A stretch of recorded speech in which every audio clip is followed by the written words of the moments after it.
우리는 경쟁 사회를 살아갑니다. 우리가 살아가는 사회는 경쟁하는 사회입니다. 누군가는 앞서고 이기고 살아남지만 누군가는 그러지 못한 사회입니다. 박수 받는 이가 있는 반면 눈치 받는 이가 있기 마련이죠. 박수 받을 때는 기분이 좋죠. 행복합니다. 하지만 눈치 받을 때는 슬프고 고통스럽고 그것이 아픈 것이 사실입니다. 우리는 그런 세상 한복판에 서 있고 그런 세상을 살아갑니다. 교회와 신앙의 모습은 어떠할까요? 사회는 그러한데 교회와 신앙의 모습은 어떠할까? 그런데 교회도 서로 경쟁하더라는 겁니다. 교회만 경쟁하는 것이 아니라 교인들도 서로 경쟁하더라는 겁니다. 여러분은 아니십니까? 교회도 경쟁하는데 교인들도 서로 경쟁하더라는 거죠. 믿음의 경쟁. 믿음의 경쟁. 이게 맞는 걸까요? 잘하고 있는 것일까? 오늘은 감사절인데 이 주제로 함께 묵상하고자 합니다. 믿음의 경쟁을 하는데 이게 맞는 것인가? 또 잘하고 있는 것인가를 한번 생각해 보려고 합니다. 우리가 마태복음을 묵상하고 있는데 마태복음은 유대인들을 위해서 쓰여진 복음서입니다. 누가복음은 이방 사람들을 위해서 쓰여진 그 방향이라면 마태복음은 유대인들을 향해서 쓰여진 복음서입니다. 유대인들에게 친숙하도록 60번이 넘는 구약의 말씀을 인용하고 있죠. 다른 복음서에도 인용의 부분이 있긴 하지만 마태복음은 60절이 넘는 그런 횟수로 구약의 말씀을 인용하고 있습니다. 왜냐하면 유대인들에게 익숙한 말씀을 소개하고 있는 거죠. 그들이 중요시 여겼던 족보를 서두에 소개하면서 예수께서 다윗의 자손이고 이스라엘이 그토록 기다려왔던 메시아이심을 강조하고 있음을 볼 수가 있습니다. 마태는 예수님은 왕이고 약속의 성취다, 이 메시지를 오롯이 전하고자 했음을 볼 수가 있습니다. 우리가 마태복음을 통해서 무엇을 들어야 하느냐? 이겁니다. 예수님이 왕이시라는 거예요. 그리고 약속의 성취라는 이 메시지를 전하기 원했던 겁니다. 그런데 오늘 이방인 백부장이 등장하고 있습니다. 지금 어울리지 않는 자리에 이방인 백부장이 나타나고 있는 거예요. 굉장히 오늘 말씀은 우리는 쉽게 읽어왔지만 굉장히 놀라운 사건 중에 하나라는 겁니다. 왜 이방인 백부장이 등장하는가? 다분히 의도적이다. 마태는 이 사건을 의도적으로 마태에 기록해 주고 있는 거죠. 무엇을 말씀하고 싶었는지, 무엇을 의미하고 있는지 우리가 한번 관심하면 좋을 것 같습니다. 백부장에게 한 하인이 있었는데 중풍병으로 몹시 괴로워하고 있었던 것 같습니다. 그 사건을 가지고 예수님 고쳐주십시오라고 간청하는 장면이 오늘의 말씀입니다. 당시 주인과 종의 관계로 볼 때 이 당시는 종이 인정되고 있었던 사회였지요. 주인과 종의 관계로 볼 때 하늘 같은 주인이 한낱 하인을 이처럼 배려하고 있을까? 또 하인을 위해서 누군가에게 도와달라 머리를 숙인다는 것 자체는 불가능한 일이었습니다. 있을 수 없는 일이라고 볼 수 있죠. 엄청 사랑했거나 크게 아끼는 종이라는 결론에 이르게 되는데요. 주인이 종을 아꼈다는 거예요. 많이 사랑했다는 이 결론에 이르게 되는 거죠. 그럴 때 예수께서 내가 가서 고쳐주리라 라고 답하지 않습니까?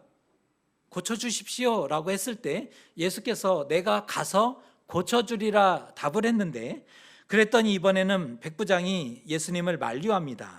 주여, 내 집에 들어오심을 감당하지 못하겠으니 다만 말씀으로만 해주십시오. 백부장은 유대 문화를 어느 정도 이해하고 있었음을 알 수가 있는데요. 왜냐하면 유대인들은 이방인의 집에 결코 들어가지 않았습니다. 자신을 더럽히는 행위라고 여겼기 때문입니다. 이방인과 교제하는 것, 만나는 것, 식사하는 것, 그들의 집에 들어가는 것, 이것은 악한 것이고 부정한 것이었죠.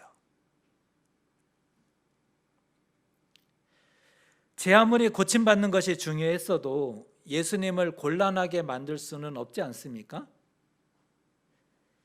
자신은 웃을 수 있겠지만 그 일로 인해서 종이 고침을 받으면 웃을 수 있겠죠. 하지만 예수님은 법적인 책임을 져야 할지도 모르는 겁니다.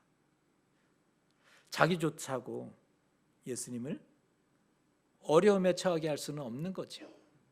백부장의 말을 들어보십시오. 오늘 9절의 말씀입니다.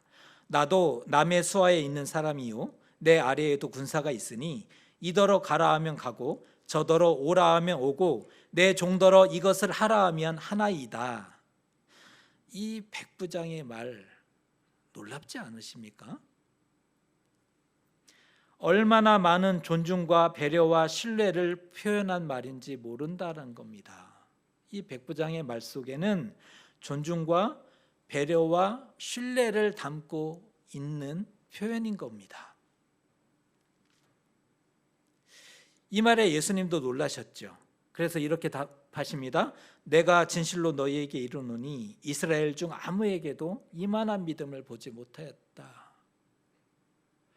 내가 이스라엘 모두를 만나봤는데 이스라엘 중에는 이러한 믿음이 없었다. 예수님도 놀랄 정도였습니다. 이스라엘에는 없는 큰 믿음을 소유했던 이방인 백부장.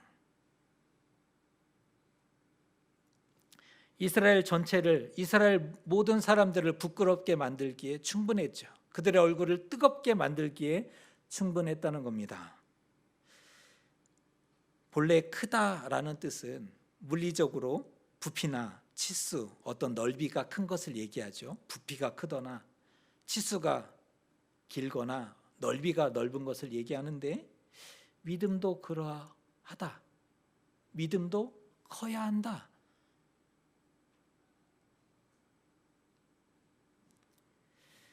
결국 백부장은 가라 내 믿음대로 될지어다 응답과 구원을 받게 되는 그런 아주 해피엔딩으로 이 사건이 마무리되는 것을 볼 수가 있는데요.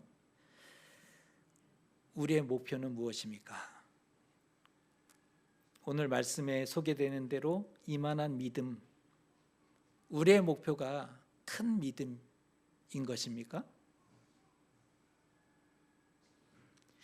우리가 열심히 믿고 신앙생활하고 뜨거웠던 것이 큰 믿음을 소유하기 위함이 아니었습니까? 큰 믿음을 소유해서 믿음대로 될지어다, 이 말씀이 얼마나 좋아요. 믿음대로 될지어다 보란듯이 응답과 구원과 칭찬을 받고자 함이 아니었던가. 우리의 모습을 한번 돌아보시면 좋을 것 같아요. 그런데 이상한 점이 있다는 거예요. 정말 백부장에게는 믿음이 있었습니까? 백부장에게 믿음이 있었습니까? 우리는 이 중요한 질문을 단 한 번도 해보지 않았다는 거예요. 오늘 말씀을 읽었지 않습니까? 백부장에게 믿음이 있었는가?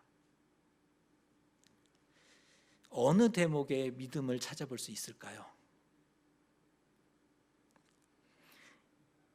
그는 이스라엘을 지배하고 통치하던 이방인입니다. 그의 위치를 보면 그는 이스라엘을 지배하고 통치하던 이방인 지도자죠. 그의 문화적인 그의 태생적인 배경을 따져보면 그리스 로마 신화의 신봉자입니다. 그는 다신교 숭배자죠. 우리가 알고 있는 그리스 로마 신화의 그 많은 신들을 믿고 있었던 사람입니다. 그가 예수님에 대해서 무슨 고백을 했습니까? 오늘 본문에서 그는 예수님을 그리스도라고 고백을 했습니까? 그는 예수님을 향해 나의 주 나의 하나님이라는 고백을 하고 있었습니까? 그가 했던 것은 주님이라고 부른 거죠. 굳이 찾아본다면 주님이라고 불렀습니다. 그런데 이 주님이라는 호칭은 당시 종이 주인을 부를 때 불렀던 용어입니다. 그뿐 아니라 왕을 지칭할 때, 고관들, 철학자, 의사를 지칭할 때 주님, 주여라고 불렀습니다. 당시 사회 분위기로 아내가 남편을 부를 때 나의 주라고 불렀고, 아이들이 자신의 아버지를 부를 때 주님이라고 불렀죠. 그런데 그것이 믿음이란 말입니까? 이게 고백인가요? 아니면 유대 문화를 존중하고 배려한 것, 조심성이 많은 것, 그 자체를 믿음이라고 할 수 있을까요? 지금 이방인 백부장이 예수님을 배려했잖아요. 유대 문화를 존중해서 우리 집에, 나의 집에 들어오심을 감당하지 못합니다 라고 했었던 그것을 믿음이라고 얘기할 수 있을까요? 그러면 가라시든 오라시든 하라시든, 가라면 가고 오라면 오고 하라고 하면 하겠습니다, 이 말씀이 내게도 군사가 있으니 말씀으로만 해주십시오 라고 했었던 이 말, 이러한 묻지마 순종, 이 묻지마 순종이라고 표현할 수 있는 대목이잖아요. 묻지마 순종이 그렇게 감동적이고 칭찬받을 만한가? 여러분 어떻게 생각하십니까? 이게 그토록 감동적이고 믿음이라고 얘기할 수 있을까요? 다른 건 모르겠고 주님은 하십니다. 왜? 기적에 대한 소문을 듣고 있었으니 다른 건 다 모르겠고 이 고쳐주실 그것은 믿습니다, 이란 의미였을까요? 근데 말씀을 읽어보면 그 어디에도 이만한 믿음이 없어요. 말씀에는 그 어디에도 큰 믿음을 찾아볼 수 없다는 겁니다. 그런데 예수님은 오늘 이방 백부장을 향해 이만한 믿음이라고 칭찬하십니다. 이유가 뭘까요? 그 어디에도 믿음을 찾아볼 수 없는데 예수님은 이만한 믿음이라고 표현하고 있다는 겁니다. 이유가 무엇일까? 백부장은 예수님이 곳곳을 다니면서, 이스라엘 곳곳을 다니면서 말씀을 전하시고 병자와 가난한 자와 소외된 이들을 보듬어주고 고쳐주시는 사역을 하고 있음을 들었고 알고 있었음을 보게 되는데요. 그리 바쁘신데 지금 그 마음을 한번 관심해 보시면 좋을 것 같아요. 그렇게 바쁘신데 자신의 종을 고쳐주십사 부탁하는 것이 몹시 죄송했다. 그렇게 바쁘신데 자신의 개인적인 부탁을 하는 것이 못내 송구했다. 그것도 자신의 문제도 아니라 종을 위해서 머리를 조아리고 있는 거잖아요. 마음과 이 태도를 관심하시면 좋을 것 같아요. 어떠한 마음을 가지고 있었느냐, 이 마음과 태도를 관심 가지시면 좋을 것 같아요. 마치 이런 거죠. 말씀으로만 하셔도 되는데, 가뜩이나 죄송스럽고 송구한데 말씀만 하셔도 되는데 굳이 우리 집까지 오셔서 고쳐주신다 하시니 몸둘 바를 모르겠습니다. 말씀만 하시면 좋겠습니다 라는 마음과 태도,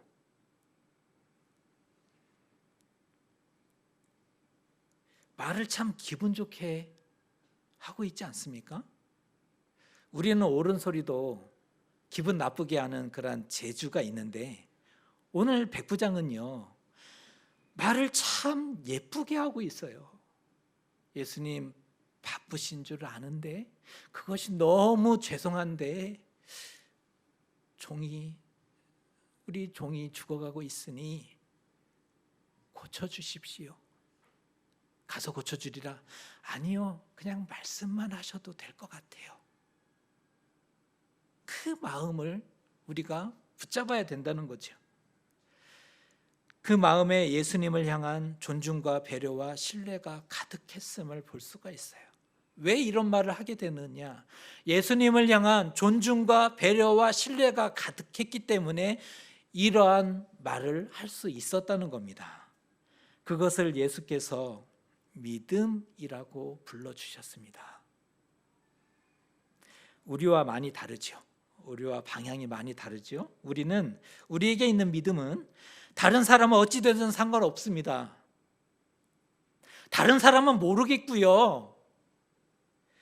나만 고침받고 변화되고 나의 성공이 중요하고 나의 문제를 해결받는 게 더 우선입니다. 이게 우리의 믿음이죠. 틀리지는 않았지만, 틀렸다라고 얘기할 수 없어요. 틀리지는 않았지만 너무 이기적이다, 그런 생각은 들지 않으십니까? 왜 예수님을 만나고자 했는가? 한번 우리 자신을 생각해 보세요. 왜 예수님을 만나고자 하셨습니까? 언제 어디서나 부르면 달려와서 소원을 들어줄 진이 램프의 요정인데요, 언제 어디서나 부르면 달려와서 도와주는 진이가 필요했던 것은 아닌가? 만일 무력한 이들 곁에 그저 머물러 주시는 예수님, 그저 울고 있는 사람 곁에 다가와 함께 울어만 주는 예수님이라면, 그런 예수님을 여러분은 찾았을까요?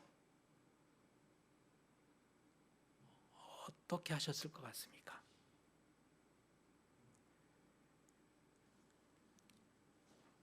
고통받는 이들에게 찾아만 오셔요. 아니, 문제를 해결해 주든지 악독한 통치자를 끌어내리고 평화의 시대를 열어주시든지 그 고통의 문제를 어떻게든 해결해 주시든지, 그런데 찾아는 오셨는데 침묵하시지요. 울어만 주신다는 거예요. 그런 예수님을 여러분은 원하십니까? 돌아보면 믿음을 가장한 야망이 우리에게 있었다, 이것을 부인할 수 없다는 거예요. 믿음이라고 얘기했지만 사실은 야망이 우리에게 있었다는 거죠. 사람들은 누가 큰가에 관심이 많습니다. 이 땅에서 큰 자가 누군가 관심이 많죠. 또 큰 자가 되기 위해 열심히 살아갑니다. 천국에서 큰 자가 누군가, 이것이 너무나 중요해요. 우리의 신앙이 그렇습니다. 천국에서 큰 자가 누군가, 이게 우리의 관심사입니다. 얼마나 큰 기적을 행했는지 큰 것이 좋고요, 얼마나 놀라운 체험을 했는지 우리는 그것을 경쟁합니다. 에이, 그런 건 간증이라고 할 수 없지. 나는 이러한 큰 것을 체험했다. 이게 얼마나 자랑스러웠습니까? 큰 믿음을 얻고 경쟁했던 이유가, 우리의 신앙이요, 큰 믿음을 얻고자 했고 경쟁했던 이유가 정말 하나님이 필요했던 것입니까? 아니면 성공과 출세와 치유가 필요했던 것입니까? 하나님이 필요했던 거예요? 아니면 우리가 원하는 것을 얻기 위함이었습니까? 솔직히 곰곰이 따져보면 성공을 위한 믿음이었다. 하나님이 아니라 성공을 위한 믿음이었다. 나의 성공을 위해서 믿음이 필요했고 하나님이 필요했을 뿐입니다. 누구보다 그래서 뜨거웠어요.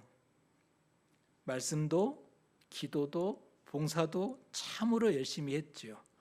그것을 믿음이 좋다고 지금까지 생각해 왔습니다.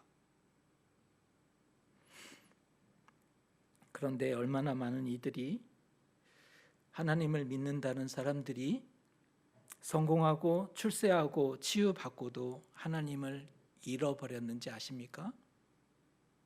이상하잖아요. 성공했고 출세했고 잘 살게 되었고 소원하는 것을 이루었어요. 그런데 하나님을 잃어버렸다는 겁니다. 인정하기 힘들지만, 또 이렇게 표현하기 죄송하지만, 차라리 하나님을 빼앗기지 않는 편이 낫지 않습니까? 차라리 하나님은 빼앗기지 말아야 되는 거지. 우리 자신을 한번 돌아보면 좋을 것 같습니다. 서두에 얼마나 큰 믿음이 필요한가라고 질문을 드렸는데, 병을 고침받는 믿음은 큰 믿음이라고 생각합니다. 병을 고침받는 믿음은 큰 믿음이고 참 믿음이고 좋은 믿음이다라고 생각하죠. 그러한 근거가 우리가 이번 주 묵상했던 말씀 가운데 가득한데요. 8장 11절 이만한 믿음, 오늘 말씀입니다. 8장 26절 바람과 바다를 잔잔케 하는 믿음, 큰 믿음이에요. 9장 2절 중풍병자를 데리고 온 사람들의 믿음이 나오고요. 9장 22절 혈루증 여인의 믿음입니다. 예수님 옷가에 손만 대도 내가 낫겠다, 그 믿음이 있었죠. 9장 29절 두 소경의 믿음. 이번 한 주간이 그러한 말씀으로 가득해요. 복음서의 기록을 보면 3분의 1 정도가 큰 믿음에 대해서 말씀하고 있는 말씀임을 볼 수가 있어요. 그런데 이러한 치유와 기적의 구원의 사건들을 가운데 믿음을 요구하거나 조건이 없는 경우가 훨씬 더 많다는 거예요. 3분의 2 이상이 믿음을 요구하지 않으세요. 조건을 내걸지 않으셨다는 거예요. 그러면 어떻게 고침받았느냐? 은혜로 그냥 주어집니다. 준비되지 않았는데, 심지어는 강구조차 하지 않았는데 예수님이 다가오셔서 살려주시고 고쳐주시고 만져주시고 회복해 주시는 그러한 일들이 3분의 2 이상이에요. 은혜로 주어집니다. 예수께서 불쌍히 여기십니다.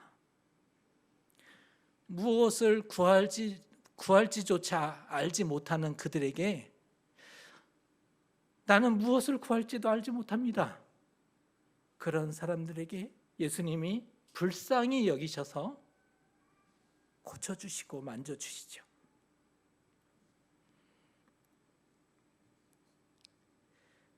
우리는 여기서 치유와 구원은 믿음의 크기가 아니다.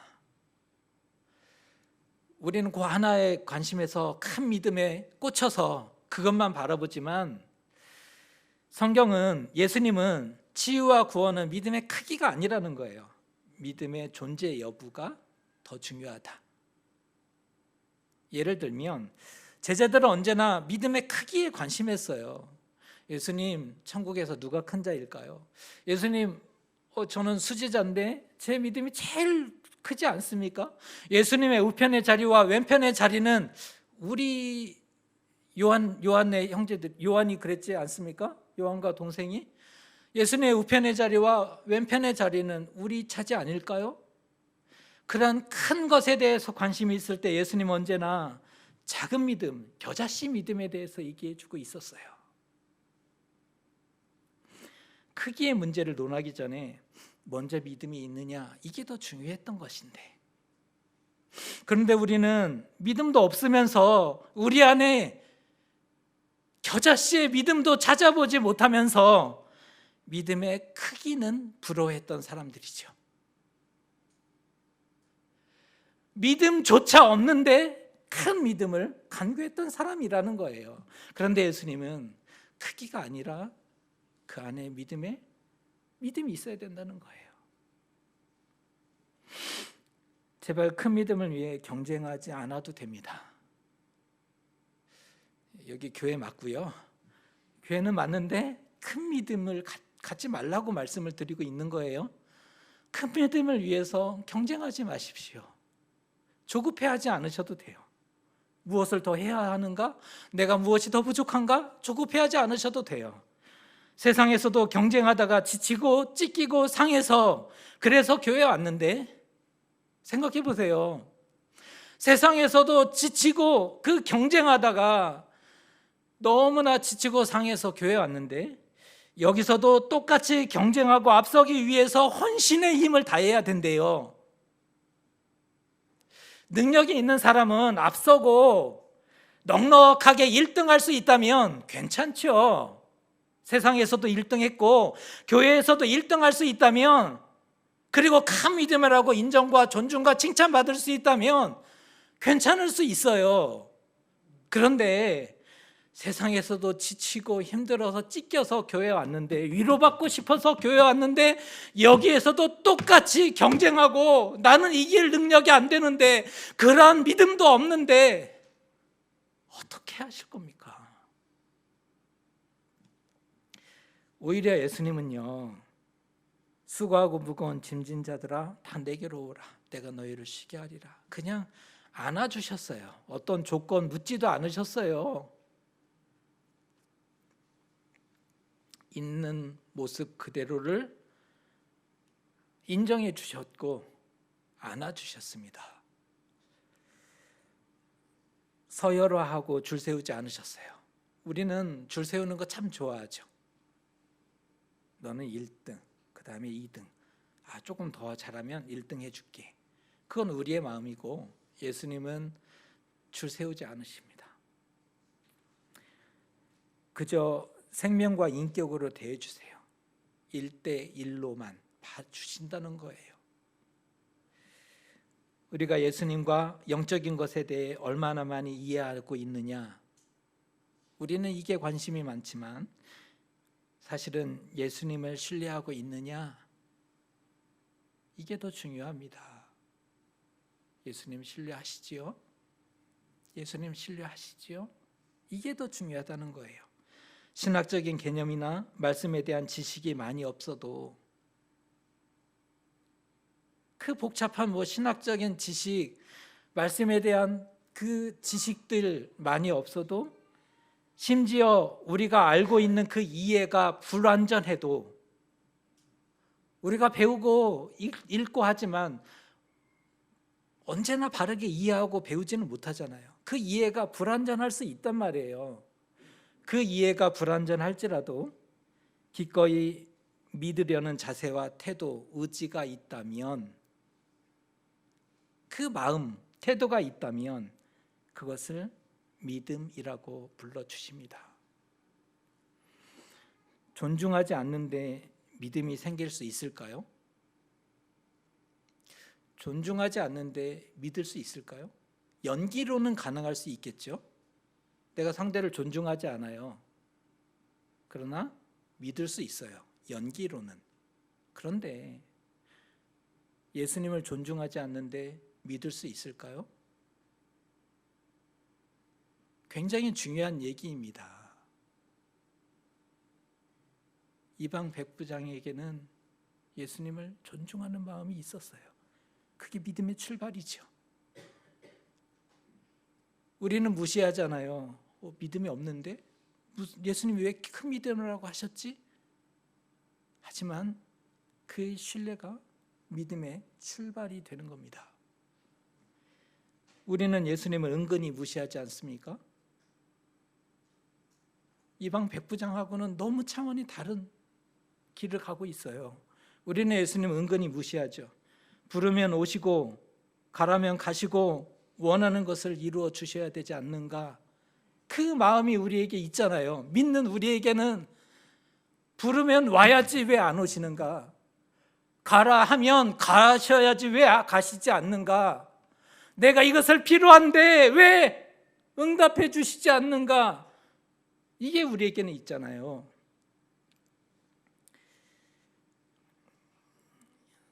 사실은 예수님보다 그게 더 필요했지 않습니까? 예수님이 필요했습니까? 우리가 원하는 것, 그것을 얻는 것이 더 중요했습니까? 이번 한 주가 참 힘들었어요. 예수님이 필요했던 것인가? 내가 얻고자 하는 이것이 필요했던 것인가를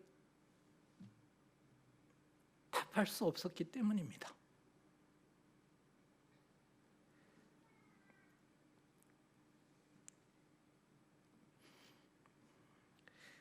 우리의 모든 목적도 내려놓으시고 열심도 내려놓으시고 믿음의 경쟁도 다 내려놓으시고 주님이면 됩니다. 그렇게 고백할 수 있었으면 좋겠습니다. 추수감사절이죠.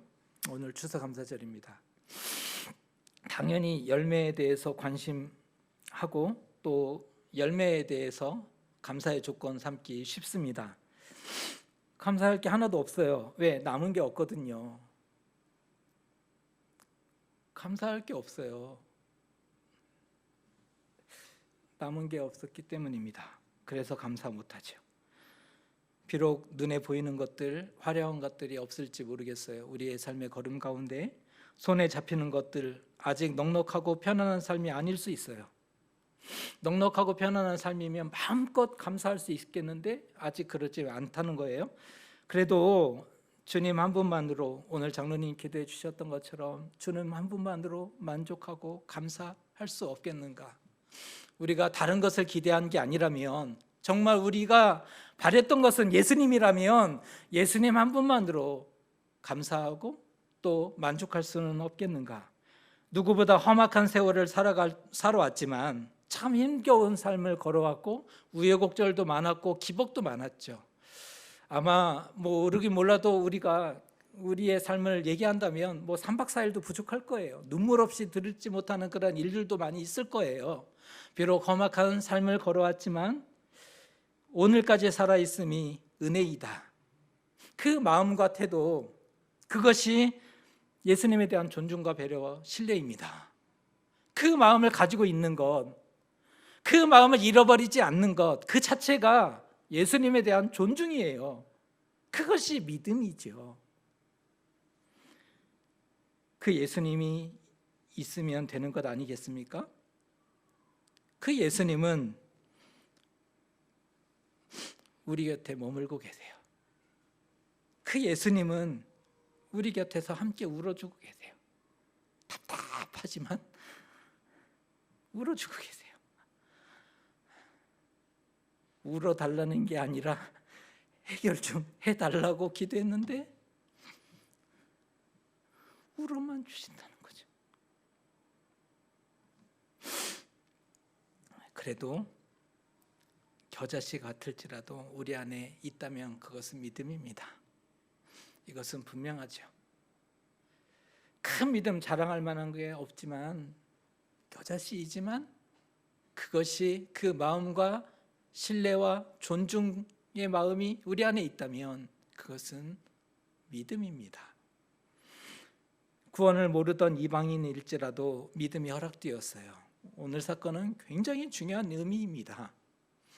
믿음이 없던 이방인에게도 믿음이 허락되었어요. 그런데 그 믿음의 불씨가 우리에게도 주어졌다는 거 아십니까? 우리에게도 주어졌어요. 그래서 희망입니다. 더욱 예수님을 존중하고 배려하고 신뢰하면 좋겠습니다. 우리에게는 큰 믿음은 없지만 예수님을 존중하고 배려하고 신뢰하자. 어떻게 증명할 것입니까? 오늘에 감사하며 맡겨진 자리를 지켜가십시오. 나라를 위해 싸우고 세계 평화를 위해서 헌신하시라, 이거 아니고요. 오늘에 감사하는 것, 그리고 맡겨진 자리를 지켜가는 것. 또 하나, 눈에 밟히는 사람들을 사랑으로 돌보십시오. 눈에 지워지지 않는, 떠나가지 않는 무언가가 보여졌다면 눈에 밟히는 사람들을 사랑으로 돌보십시오. 비록 작지만 할 수 있는 선에서. 말로만 믿고 말로만 순종치 말고 삶으로 살아내시면 좋겠습니다. 그럴 때 그것이 우리의 믿음이 될 것이고 예수님께서 우리에게도 말씀하실 겁니다. 내 믿음이 너를 구원하였다. 내 믿음대로 될지어다. 그 음성을 듣게 되시는 저와 여러분 되시기를 주님의 이름으로 축복합니다. 기도하겠습니다.